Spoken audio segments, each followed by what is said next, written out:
4 বছর পর আবারও বিশ্বকাপের উন্মাদনায় মেতেছে পুরো বিশ্ব। সেই উত্তেজনারই অংশ হিসেবে বিশ্ব ভ্রমণে বেরিয়েছে সোনায় মোড়ানো ফিফা বিশ্বকাপ ট্রফি। 30টি দেশের 75টি শহর ঘুরে আজ বাংলাদেশে আসছে ফুটবলের সবচেয়ে মর্যাদাপূর্ণ এই ট্রফি। তবে সাধারণ সমর্থকদের জন্য থাকছে না সরাসরি দেখার সুযোগ।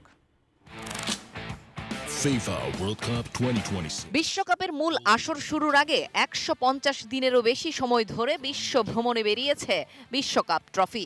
30টি ফিফা সদস্য দেশের 75টি স্থান ঘুরে বুধবার সকালে ভারত সফর শেষ করে ঢাকায় পৌঁছানোর কথা রয়েছে ট্রফিটির। হযরত শাহজালাল আন্তর্জাতিক বিমানবন্দর থেকে ট্রফিটি সরাসরি নিয়ে যাওয়া হবে রাজধানীর একটি অভিজাত হোটেলে। তবে সাধারণ দর্শকদের জন্য সেখানে ট্রফি দেখার কোনো সুযোগ থাকছে না। বিশ্বকাপ ট্রফির আগমন ঘিরে দেশের ফুটবল প্রেমীদের মধ্যে উচ্ছ্বাস থাকলেও এবার আনুষ্ঠানিকভাবে দাওয়াত পেয়েছে কেবল বাংলাদেশ ফুটবল ফেডারেশন।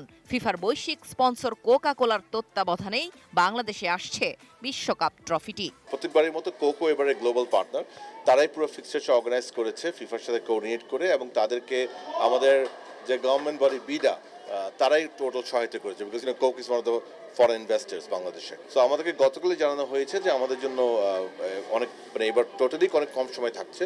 এ নিয়ে আয়োজকদের পক্ষ থেকেও নেই তেমন কোনো আনুষ্ঠানিক ঘোষণা কিংবা প্রচারণা। ফলে ট্রফি দেশে এলেও তা থেকে বঞ্চিত হচ্ছেন বেশিরভাগ ফুটবল প্রেমী। নারী লীগের ব্যস্ত সূচির কারণে ট্রফি দেখা থেকে বঞ্চিত হচ্ছেন নারী ফুটবলাররাও। প্লেয়ার্স আপনি জানেন যে এখন নারী প্লেয়াররা সব ক্লাবের সাথে আছে, আর আমাদের এই হাফ অ্যানের মধ্যে টাইমটা এত কম, কারা যাবে না যাবে সেটা কোনো সিদ্ধান্ত হয়নি।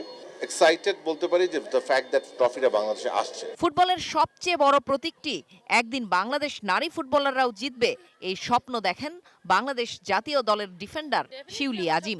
বিশ্বকাপের ট্রফি দেখার ইচ্ছা সবারই থাকে। আমরা না পারলেও আমাদের পরের যে প্রজন্মরা আসবে, আমরা চাই যে তারা এই ট্রফিটা অর্জন করুক।